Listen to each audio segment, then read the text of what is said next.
Share तथा share बजारसँग सम्बन्धित र शेयर खरिद बिक्रीमा प्रयोग हुने 50 महत्त्वपूर्ण शब्द र तिनका अर्थहरू। शेयर कम्पनीको कुल पुँजीलाई विभाजन गरिएको सानो अंश वा स्वामित्व। आइपीओ कम्पनीले पहिलो पटक सर्वसाधारणलाई निष्कासन गर्ने साधारण शेयर। एफपीओ आइपीओ जारी गरिसकेको कम्पनीले थप पुँजी जुटाउन निष्कासन गर्ने शेयर। हकप्रद शेयर कम्पनीका विद्यमान शेयर धनीहरूले मात्र निश्चित अनुपातमा किन्न पाउने शेयर। बोनस शेयर कम्पनीले आफ्नो नाफाबाट शेयर धनीलाई निःशुल्क दिने थप शेयर। म्युचुअल फण्ड धेरै लगानीकर्ताबाट रकम सङ्कलन गरी विशेषज्ञ मार्फत शेयर बजारमा गरिने सामूहिक लगानी।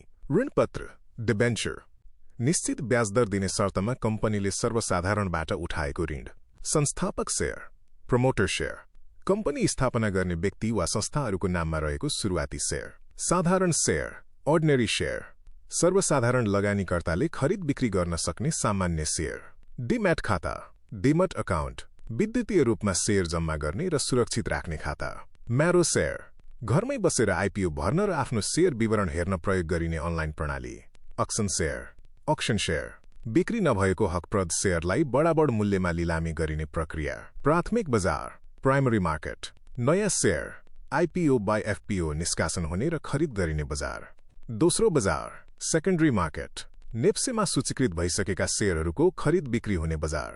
बुल मार्केट शेयरको मूल्य र नेप्से परिसूचक लगातार बढिरहेको उत्साहजनक अवस्था। बियर मार्केट शेयरको मूल्य र नेप्से परिसूचक लगातार घटिरहेको निराशाजनक अवस्था। ब्रोकर निश्चित कमिसन लिएर लगानीकर्ताको तर्फबाट शेयर खरिद बिक्री गरिदिने मध्यस्थकर्ता।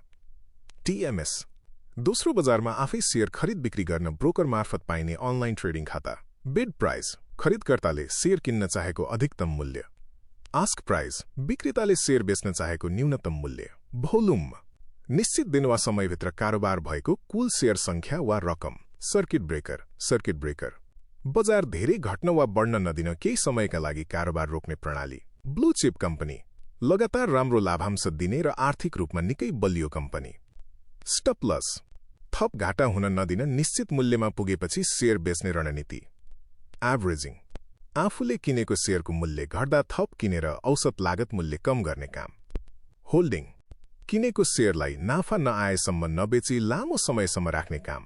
करेक्सन लगातार बढेको बजारमा मूल्य केही तल झरेर सन्तुलनमा आउने प्रक्रिया। लाभांश डिभिडेन्ड कम्पनीले कमाएको नाफाबाट शेयर धनीलाई बाँड्ने प्रतिफल।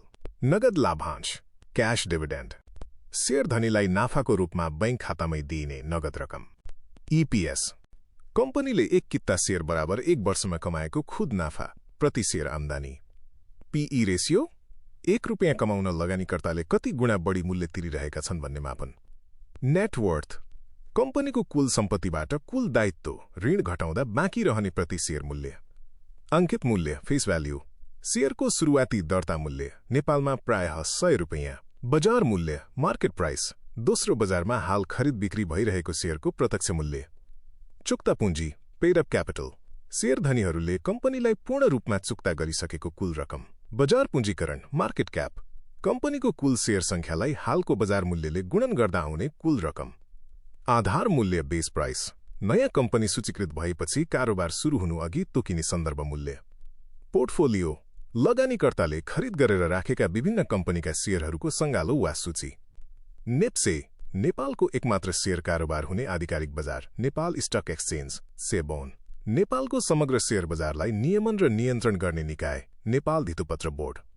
परिसूचक इन्डेक्स समग्र शेयर बजार बढेको छ वा घटेको छ भनेर देखाउने मापन बिन्दु। सी आस्वा आइपीओ भर्दा आफ्नो बैंक खातामै पैसा रोक्का राख्ने सुरक्षित प्रणाली। सीआरएन नम्बर सी आस्वा सेवा लिएपछि बैंकले दिने विशेष नम्बर जुन आइपीओ भर्न अनिवार्य छ। बन्ड फन्ड अलटमेन्ट आइपीओ वा हकप्रद शेयर भरेका आवेदकहरूलाई शेयर वितरण गर्ने प्रक्रिया। सूचीकरण लिस्टिङ दोस्रो बजारमा कारोबार गर्न योग्य बनाउन नेप्सेमा कम्पनी दर्ता गर्ने प्रक्रिया।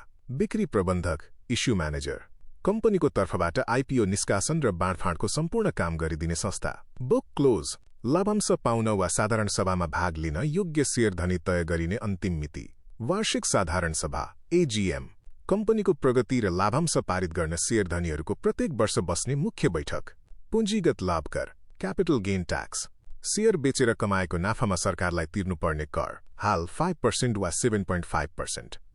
तरलता लिक्विडिटी शेयरलाई कति छिटो र सजिलै बेचेर नगदमा परिणत गर्न सकिन्छ भन्ने अवस्था।